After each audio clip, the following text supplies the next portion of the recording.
Keep me recorded, baby. Or they be like, you already know. You already know who it is. What's up, what's up? It's your boy. You already know who it is. Of course we do, and we don't all at the same time, but you're still going to tell us who you are. Duh. Hey, that's a good point. Oh, no. Here it is. It's your boy. Hey. It's your boy. No, I'm a grown man. Why am I still your boy? I'm going to switch up my whole intro now. It's gonna be like, thinking about it every time. It's the astounding. You got to be like, you got to sound like you doing mathematical problems, B. You got to be like, it's out here. Hey, you right, man. You know what I'm saying? Cats out here. I got to work on that now, man. Cats be out. It's your boy. I'm going to have you do my intro now. Yo, it's your boy. Okay. Yeah, so man, first thank you, man, for letting me. Well, let me introduce you first, man, because I don't know how to give you a title. Okay. You know, I don't know how to. You know, some people may call you a comedian. Mm-hmm. Some people might call you an artist. Mm-hmm. Some people might call you a motivational speaker. Mm-hmm. Some people might call you a barber.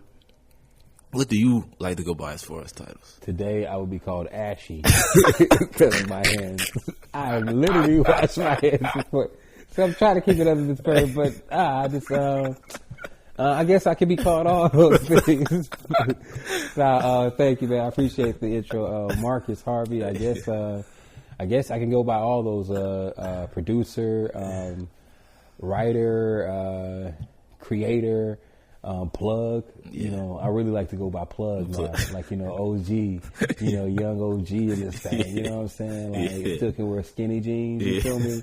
And it not look like, oh man, you gonna get your old ass out of here. You know what I'm saying? Like, cats still be like, oh, that's fresh, homie. I appreciate that. So I can still be like, okay, but still be like, I got grays in my beard. Right, so, right. You know, I like that. But, nah, man, barber, comedian, son of, you know, Teresa, you know, husband of Christina, father of Nova and Kingsley, coming soon like an album, dropping August 27th, B, you know what I'm saying? Go cop that baby, dropping them joints out like Drake. Congrats, man, you have another one, man? Another one. DJ Khaled. Another one. Man, so. Did the Drake vocals come in yet? Never! Man, so man. We about to get a young king, man. So I'm two for two. I'm out the game now. That's it. Man. Me and my wife it's crazy, man. Me and my wife were married. Christina Harvey, shouts out to her. Mm-hmm. Me and my wife were married 9 years before we had kids. This kid Nova upstairs just said something. She just heard me. Yeah, she did say something. But 9 years. It was crazy because we had, you know. We weren't even really pressed for it because my wife's a singer. Like, she's a remarkable singer, man. Like, she sings background for, like, you know, a gospel artist. She does her own project. She writes, you know, she is one of the lead praise and worship leaders at one of the biggest churches in Atlanta with no album, you know what I'm saying? And she just does her thing, you know. And, you know, I do what I do. So we've kind of always been traveling, enjoying life, you know, just being cool. Like, living like some some suburban white folks, real talk, you know what I'm saying? Like living real yuppie-ish, you know, like saying, like, you know what I'm saying? So, but God was, you know, people would always ask us, like, you know, y'all trying to have kids, you know, and I always, you know, I love kids. I used to be a summer camp counselor, so I always wanted them, and then just randomly, man, wife came around pregnant, and we lost that one the month after. Dang. Then the next month, we do a checkup. We were pregnant again. Dang. And we lost that one a month later at the checkup. Dang. We didn't even want to go to the next checkup. But we did anyway. Pregnant again. And that's the little girl screaming upstairs. Wow. So we went 9 years without having kids to 2 back-to-back, like, miscarriages. To, like the prettiest baby upstairs chilling. She's in a karate gi. She is beautiful, man. She in a karate gi with angel wings. Like, I didn't even know they made ninja angels. That's what that should be called. If you went Amazon, search, I want you guys to look at this is what you look up. Ninja angel. And that's what my daughter's wearing. I didn't even check the wings. I ain't see you didn't the wings. See the wings? No, bring it back down. Did y'all see the wings? Man, but man, speak about that. So after the 2 miscarriages, somebody else would have just stopped trying. Okay, and mind you, like me and my wife are like super like into the church. Like I used to be an armor bearer. My wife, like I said, is a praise and worship leader, raised in the church all of her life. You know, brothers and sisters. She sings with her sisters and all that other stuff. Yeah. And bro, real talk, the first miscarriage, I was just like, I was just like, I was just like, how you gonna play me like that? Like, real talk, like this is just to God, like, you know, like 9 years, like I wasn't even thinking about it, like, and that's like something that I heard like a TD Jakes, interview or sermon, and he was like, you know, don't tell me about, and it's crazy. This is why this is popping up, but he was like, TD was like, you know, David was like, don't tell me that I'm going to be king and I still got to go back and herd sheep. Yeah. But I was like, don't tell me that we can have kids and then take the child, like. Like, how you do that, especially after 9 years when we were like, oh, we good. We about to be the dopest aunties and uncles. You know, the ones who, I wanted to be old skating uncle. You know what I'm saying? The uncle skating in the all black. Coming up on your left, young man. Coming up on your left. You know, I'm always showing up late to every birthday party. You know, a little tipsy, already ready to party. Hey, baby, what's up? I thought this was going to be us. And she was going to be the one the auntie who's always apologizing. You know what I'm saying? Like, you know your uncle, baby. You know your uncle. I thought it was going to be like that one, like, Uncle Mook in the house. Hey! But then I was like, so then how you going to play me with, like, you know, trying to hit me down with the false start, you know what I'm saying? Yeah. And then when it came down the second time, I was like, shh. But it was crazy. The second time, like, the first time I was like, I'm divorcing God. It was really, I literally said, hey, dog, we ain't even cool no more like that. We good, you know, I'm kind of moving on my own anyways, it's good. But then, of course, I was like, it was just like, how could you turn your back on where he's brought you from? It was just like, and I felt like God was just like, I'm just going to let you get your air out. It's all good. I'm not even taking no offense to this, like a patient father. And then the second time it happened, I didn't even react the same way. I was just like, well, I guess, hey, he like playing, so... I know something about to come on the other end that's gonna be funny, so it's all good. Even if I got to make some jokes out of it, because that's how I've always had my mindset. Like, any pain that I have to make money off of it. Not necessarily just money in a sense, but like impact. I have to have like if I get got, I gotta learn my lesson and never get got again. So like I was just like, okay, if that's the case. I'm gonna taper my expectation for you. Yeah. But then when that second joint, he was like, nah, don't taper your expectation. Just let me be me. I got you. And I was like, wow, okay. God, my bad. We all the way good. Yeah. We all the way Gucci. The next month, cha-ching, pow, bow, bow, bow, bow, bow, bow, bow, bow, bow. I'm looking into the camera. Bow, bow, bow. Mr. Mark. Oh my goodness. So yeah, so God is good, man, and I can't even front, man. Like he'll take you through some like he'll literally take you through some adversity to just let you know like it's gonna be cool. Like you got plenty of life to live, bro. Yeah. Plenty of life to live. And I know that it's probably gonna be another incident where it hits me so hard and I'm like, oh, okay, that first time I let you slide down. But this is you done gone too far. But it's like, but I realize like I love too many people in my life. I have so many people that have a part of my heart that I'm gonna feel bad about anybody being taken out of my life. So why would I even have some type of premeditated like anger towards God when I know eventually all of us are going to be separated just by time wise? Right. So like, enjoy everybody at this moment, and enjoy your time, and enjoy God. Hey man, so were you always in a place like that, or did it take you time to get to a place where you can just that mindset that you got now? I guess you always have been what you've been, but like you get some type of enhancement as you grow up. Like I mean, my mom was always resilient. You know what I'm saying? She was a single mother, but then my stepfather came into play. Very quiet man, but just was a good example. It was just and then my dad, even though we didn't live in the same state, he was still very like present in my life.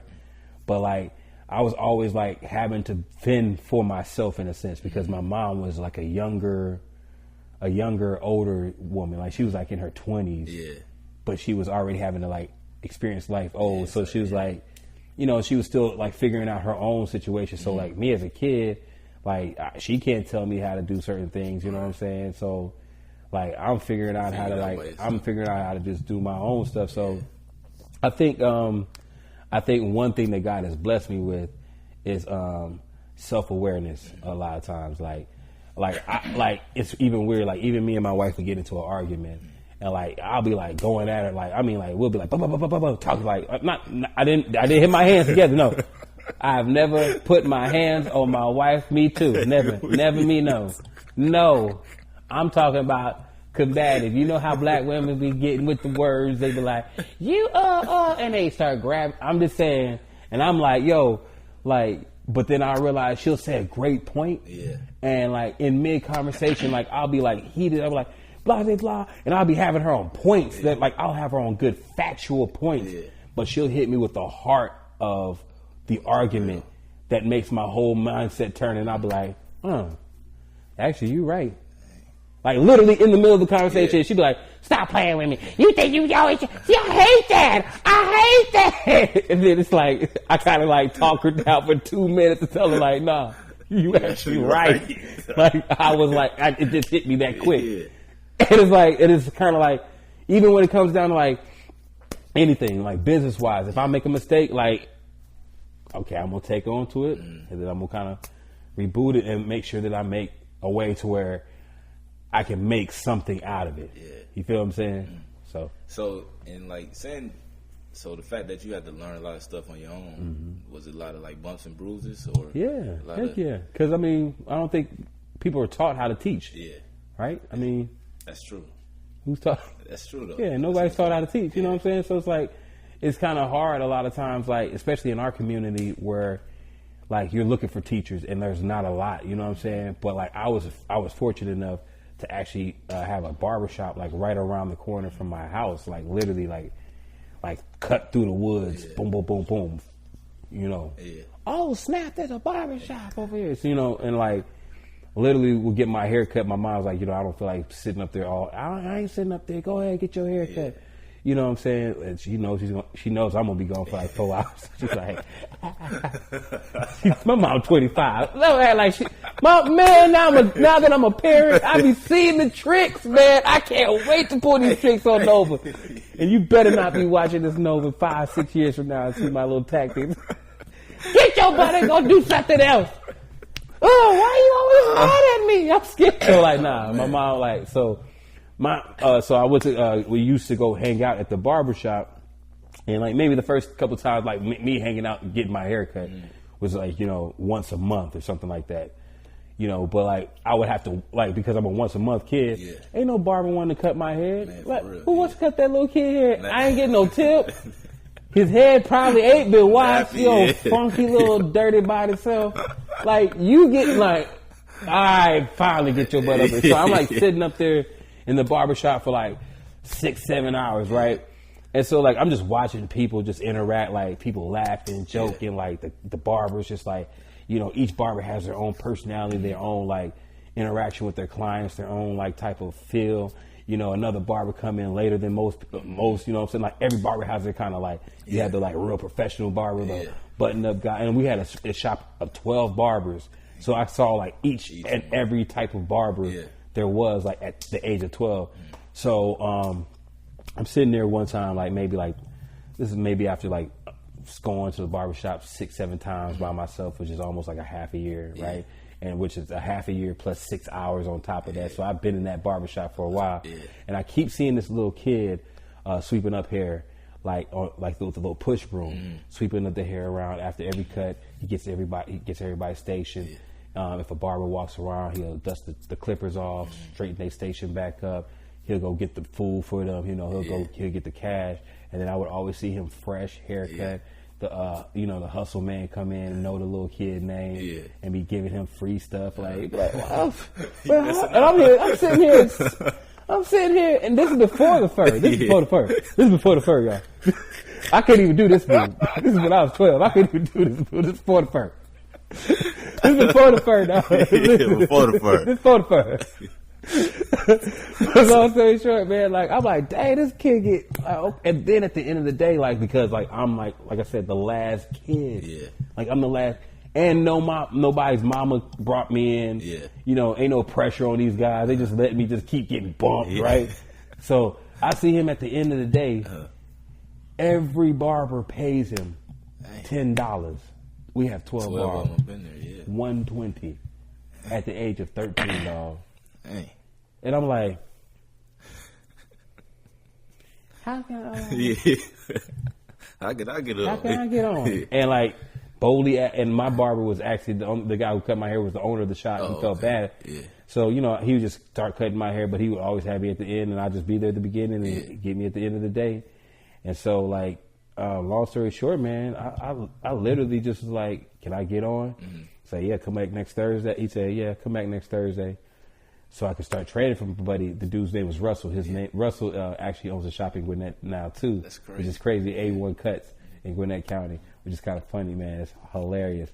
But so he trained me on how to sweep up. So then from the age of 12 to like maybe 14, 13, or like 14, before I got into high school or whatnot, or whatever, I worked there. And like, so I just like, it was just by osmosis, just like the whole culture just grinding. So I'd be leaving out the joint, man. And I had a gambling problem, AKA arcade, because that's how they get you. That is how you start young. See, that's how they start you young. They had an arcade across the street from my shop, from my house. So like, my apartment complex was right here. The barbershop was right here. There's this shopping plaza called Green's Corner. Right here, and it had a arcade in the bottom, right? And like my route would be like my apartment would be in the back, and I would just walk through the woods and come through the back to get to the shop. And then when I leave, I just walk across the street, boom, look both ways across, prime time step across, bruh. When you know you got $120 and you about to go to the arcade and play running guns. Child, please. That's a lot. Yeah, you right. That's before the fur too. Mind you, that's before. Remind them before the fur. Mind you, that's before the fur. That's gonna be the name of the podcast. That's gonna be the name of this episode. You gotta see how I rub it fur. If you ain't watching how I rub it. Man, so at this point, did it hit you? Were you conscious of like, yo, I think I want to be a barber? I mean, not necessarily as a career, because I mean, you know, we all have hoop dreams and football dreams. So like, you know, I was cutting so my freshman year, like going into my freshman year, my mom got into a car accident in my 8th grade year, right? So we had to move. Like I was going to go to Meadow Creek, so I was going to Meadow Creek for my first semester. And where you living at this time? I was living in Gwinnett County. Okay. So I was born in Houston, raised in Gwinnett County, and 8th grade year, my mom gets into the car accident, hurts her knee. We have to kind of like readjust. Yeah. Long story short, we go to right before we leave, I just finally got the bug. I was like, man, I'm about to leave. I don't want to just try to do everything I want to do. So I cut my homeboy. First time I do a haircut. Cut my homeboy. His name is AJ Templin. I cut his hair with some like raggedy wall, like non-adjustable walls that you get at the. I'm talking about. I tried to do a baldy on this guy with this, bruh. 2 hours later. 2 hours. On a baldy. He's a real friend. Real friend, bruh. And I still charge him. Yeah. Damn right, because I got to pay for the fur, baby. Got to pay for the fur. You ain't seeing why I got a fur. Now I'm going to get paid for the fur if I got I don't charge anything. But nah, man, cut his hair. And like, but then like when I moved like to Tennessee, that's when something kind of like clicked a tad bit, because it wasn't really clicking because like I had a new start on life. So why you moved to Tennessee? So my mom got into the car accident, right, and we couldn't afford to live in Atlanta any longer. So my grandmother lived in Morristown, Tennessee. Shouts out to Morristown, Tennessee. Morristown, right outside of Knoxville, where everybody talks like this. Man, Harvey, hey, Harvey, what are you doing, Harvey? Harvey, what are you doing? Everybody talks like that. It's just very remarkable. Yeah. And these are the black people, right? Oh, that's the black folks. That's not even the white folks. That's the. Hey, Harvey, I'm just telling you like this. I love you, sir. You ran that ball straight through that A-gap. Cut that thing. You know what I'm saying? So, you know, I played football, ran track, hooped. You know what I'm saying? So, I really wasn't like, oh, I'm going to be you're not thinking as a high school, like, what am I going to do for profession or whatnot. I'm just going to go to school. I love sports. I'm going to go to school. I might walk on, play some like Division II hoop or something like that, and then move on to Morehouse. This was my plan. You know what I'm saying? Get me some buckets real quick. Now, don't even get it twisted. Don't look at me now. Before the fur, bruh. And before the fat. Before the fur and the fat. That's 2 F's. For the fur and the fat, boy, I used to hoop, bruh. Ask your folks, bruh. I'm talking about the cats on Skizzates. Jay Wet. Ha. Oh, get off me. Don't touch me. Ha. Get off. Don't touch me. Ha. You know what I'm saying? But thinking that I'm going to do that, I'm not, I know that I'm 5'8". I know I'm 5'8", 5'10". You know what I'm saying? Yeah. I know what I am, you know what I'm saying? And I know I got asthma, so I knew I wasn't going to be no professional hooper. But I was like, I'm going to at least ride it out to where I can get some free education. And then I'm going to go to Morehouse. I'm going to go to Georgia Perimeter. Okay. Then I'm going to go to Morehouse. And then I'm going to go to University of Virginia. And I'm going to be a sports agent. And that's how I'm going to get my way into the NBA. Yeah. No, God was like, bruh, first off, you don't even like studying. Yeah. So those last 2 steps is going to be kind of hard because you're not even going to get past this first step, which is Georgia Perimeter, past the first semester. Because you're going to be like, oh, okay. I can't just talk my way through this. You know what I'm saying? I needed study skills, all that other stuff. Didn't know how to apply those things. Didn't know how to dedicate time to like really knock out certain requirements, knock out my papers. None of that stuff. Like I just didn't have it in me to do that. So I got put on academic probation for a semester, which was going to be like the summer. It was a spring semester going into. It was like my freshman year going into my spring semester, right? Okay.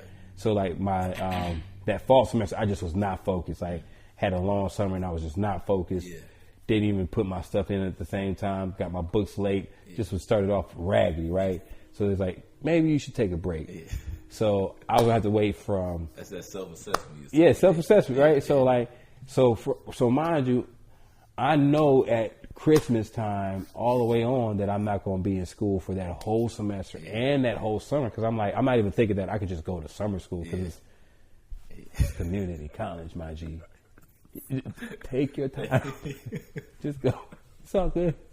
They didn't even teach you that though. They don't even try and put a brother through that type of thing. It's just like, okay, get him out of here. You know what I'm saying? So I looked at it. I was like, all right, I'm not just going to sit there and do nothing.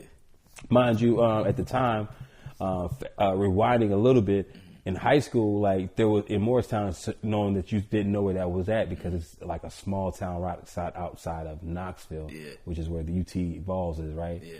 So this is a small rural town. We got a mall. You know what I'm saying? Which you could do a lot. It's like our mall's like it's like a Greenbrier mall is our high end mall. That's our high end mall. Yeah, for real. Oh, we was living. How many people you think it more? I ain't trying. Yeah, Google it because I'm not going to even try to lie and diss my folks. And when I go back home, they're like, "Oh, you know what? You shorter than 500 people." It ain't gonna try to do that. You know what I'm saying? But like, there was no barbers. Oh, mind you, like this. Okay, how about these numbers? Okay. There was only 2 barbers in the town. In the whole town. 2 black barbers. Only 2 black barbers in the town. Dang. 2 black barbers. One of them was a drunk. And the other one was too young to even know what he was doing. So he was always shaky. So I was like, I'm not letting. And mind you, I'm coming from a shop that had 12 options. You know what I'm saying? So even the worst guy from there could go to Morristown. And how many people? 29,000. It ain't that bad. Bruh, they lied. half of them dead. They just forgot to cross my. 16. What year are we in? That's how bad it. They didn't even update it. They're like, you know what? Listen, 2016. That's gonna be our last year counting you guys. Hey, you guys go back home, man.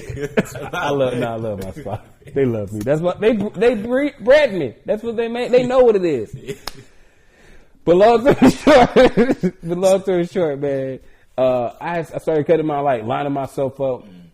Caught these little raggedy clippers. Yeah. And these little T-liners or whatnot had like the little beige. It was weird, little weird joints, rusty teeth. But I would put a whole bunch of rubbing alcohol on it to make sure it's sterilized. Like, okay, this is going to ignore the rust.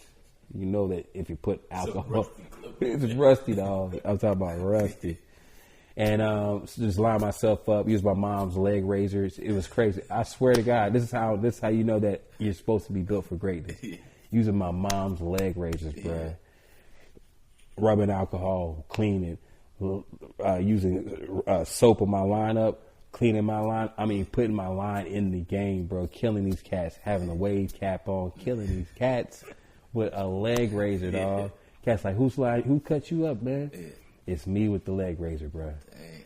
So I just kind of like started finally putting 2 and 2 together my senior year, 4 years later. Like, I'm like, I'm going to hoop and do all that other stuff. But I'm like, well, let me just go ahead.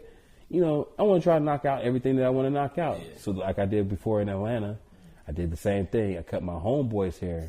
He's like one of those guys who's in the city, who's like in the town. It's just, like I said, it's a small town.